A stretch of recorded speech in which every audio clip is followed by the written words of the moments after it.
बच्चों, ये कहानी है एक छोटे से गांव की, जहां एक मुखिया रहता था और उसके बराबर में एक और घर आबाद था।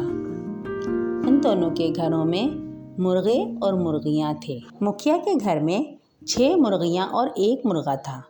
उसके पड़ोसी के घर में बत्तख और उसके दोस्त रहते थे। इस तरह से उनकी ज़िंदगी गुजर रही थी।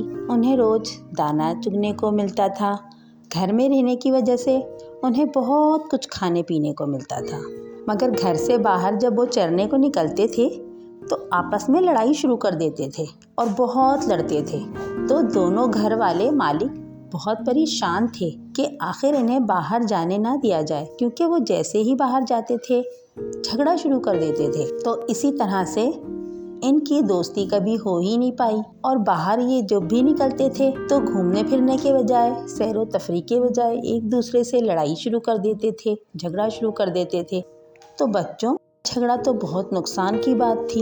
एक दफ़ा क्या हुआ, उस गांव में एक डॉगी आ गया। तो उस डॉगी ने मुर्गी को देखा और उसने चाहा कि मुर्गी को पकड़कर खा लें। वो मुर्गी के पीछे पड़ गया। मुर्गी आगे आगे भागती रही और वो डॉगी उसके पीछे पीछे भागता रहा। जब डॉगी उसके पीछे भागता रहा तो मुर्गी करती भी क्या, वो तो अपनी जान बचाना चाहती थी, मगर डॉगी उसे पकड़ना चाहता था। तो डॉगी ने चाहा कि उसे पकड़कर खा लें। मुर्गा मुर्गी से बहुत प्यार करता था। उसने चाहा कि मुर्गी को किसी तरह बचा लें। डॉगी तो किसी से बचने वाला नहीं था, वो तो मुर्गी के पीछे ही पड़ा हुआ था। मगर जब बत्तख ने देखा तो उसे ये सब देखकर बहुत तशवीश हुई।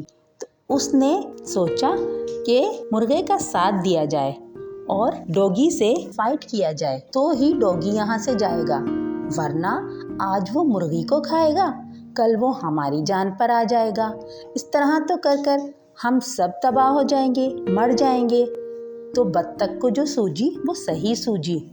तो बत्तख ने मुर्गे का साथ दिया और उसने डॉगी से फाइट का सोचा। फिर ये सारे मिलकर डॉगी को भगाए। जब इन लोगों ने डॉगी को मिलकर डॉगी को पंजों से मारना शुरू किया तो फिर बहुत देर तक एक तरफ से मुर्गा मारता रहा, दूसरी तरफ से बत्तख उछलकर मारता रहा। इस तरह से मुर्गी की जान बची, वरना वो तो मुर्गी को खा ही जाता। तो बच्चों, आपस में मिलजुल कर रहने से बहुत फ़ायदा होता है। अब मुर्गे की और बत्तख की दोस्ती लाजवाब हो गई। अब वो लोग बाहर भी निकलते थे, एक साथ दाना भी चुगते थे, मिलजुल कर रहते थे, हंसी खुशी। और अब आगे से उनकी ज़िंदगी आबाद हो गई। अब आगे कोई डॉगी वोगी नहीं आएगा। तो लिहाजा बच्चों, मिलजुल कर रहना चाहिए। तो बच्चों, आपने सीखा कि मिलजुल कर रहने में कितना फ़ायदा है।